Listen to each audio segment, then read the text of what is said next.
Hi there, Carlos Agassi here. Mrs. Agassi, Sir Agassi is holding the cell phone. Yes, We're sir. not your doctors. Do what works for you, and we will not argue. Tama kayo, mali kami. Meron akong normal treadmill, and I jump outside. Kaso since na ACL, MCL, meniscus injury at surgery ako, parang sa research, tsaka yung mga physiotherapy yung doctor, ang the best daw is low impact, para hindi maano yung joints masyado, para kumapit yung ACL. So, manual treadmill pag naka-incline. Kasi yung effort nasa paa. Ikaw ang nagpapabilis. Medyo mahirap kung kaya nakahawak ako. Kasi ano siya, yan. So, pampalakas siya na pag nakaharap tayo, of course, whole body and boom legs, lalo na yung natin hamstring. Pero pag backwards walking tayo, yan na, dyan na yung magic. Very good for our knees.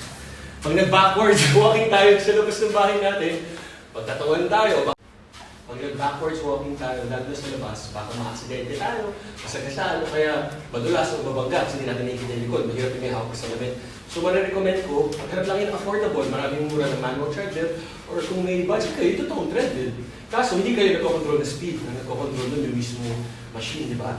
So, maraming benefits lalo na kasi minsan yung lower back pain or yung pelvis, ang cause ng mga knee pains natin. So, yun yung root cause kaya tayo injured sa tuhod.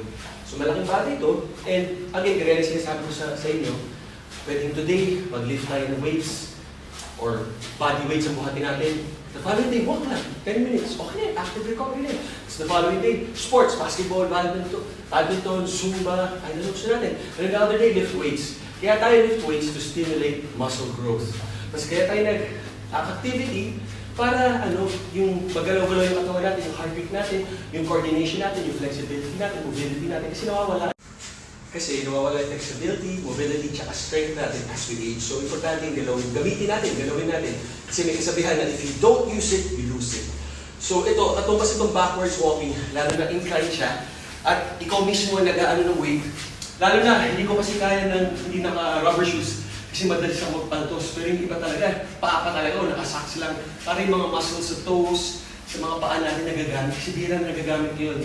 Dahil sa lifestyle, sa ganda ng mga sapatos, kung hindi natuloy yung ating foundation ng paa. So, importante palakasin ang ating foundation ng paa. Kasi yan ang tumatapak sa lupa. I hope this helps. It may not work for you, pero at least you try, di ba? At least, sana maging pain-free kayo. Yun lang, God bless.